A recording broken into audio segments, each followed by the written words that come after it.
Good morning and welcome to Sarah's Kitchen. I'm Sarah, dietitian here at Beacon Cancer Care, and today we're going to talk about lymphedema.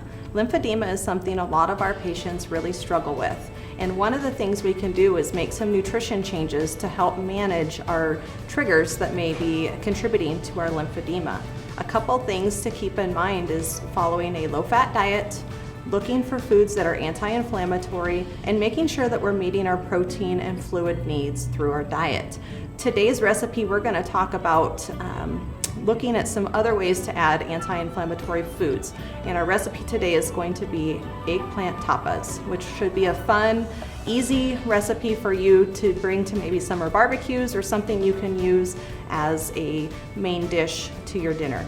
So for today's recipe, we're going to start with 3 different vegetables. I have an eggplant, and I would look for kind of a medium-sized eggplant, a red bell pepper, and a green bell pepper. And we're gonna start by just baking these in the oven, and we're really just trying to get a charred look to these. And so you just put them in whole into a 400-degree oven for about 30 minutes, and just flip them every once in a while as needed. So once those are done, just let them cool a little bit, and the next step is we're gonna actually take the peels and the skins off of these vegetables before we chop them. The skin should come off very easily, and another option for this is if you don't wanna actually cook these in the oven, you can char them on your barbecue as well. And so you would do it about the same amount of time, and then you can put them into a bag to sweat, and that will help remove the skins a little bit easier. Once you get those all peeled, the next step is going to be chopping up your vegetables. And this is really kind of a preference thing. You can make the chunks a little bit larger or smaller, or some people like to actually just have slices. And I'm gonna choose to make them a little bit larger, but more of a diced. And then you can also remove the seeds out as you go, just so you don't have them floating around in your final dish, and they come out very easily. And the nice part is these are so tender, they just really slice up very easily. Once you get those all diced up and in your bowl, we're gonna just mix up a quick little dressing to go on top.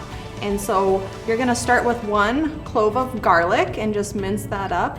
And we're gonna add then 2 tablespoons of fresh squeezed lemon. And I already have that in my bowl right now. And to that, we're going to add a tablespoon of red wine vinegar. And then we're going to add a teaspoon of olive oil. And olive oil is an oil within the Mediterranean diet that is very high in heart-healthy monounsaturated fats. And so it's a really good anti-inflammatory type oil.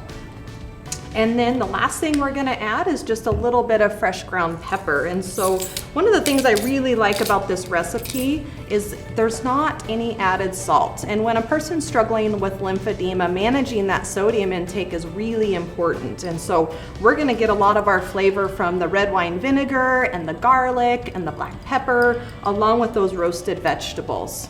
All right, so once we give that just a quick little stir, I'm gonna add that to my diced vegetables here in this other bowl, and we're just gonna mix that together really quickly. I let that sit in the refrigerator for a couple hours just to really let those flavors combine and come together, and then put it here on a serving dish with my favorite whole wheat pita bread to add a little bit more fiber to this appetizer. But it's something, like I said, that's very versatile. You can serve it with vegetables, you could add other ingredients into this, but you can just see the color that we have in this, and so really rich in vitamins and minerals, and really part of that anti-inflammatory diet that we're looking for with lymphedema management. Thank you for joining us for another episode of Sarah's Kitchen. We enjoyed having you and would love to see any photos that you have of you or your family making this recipe.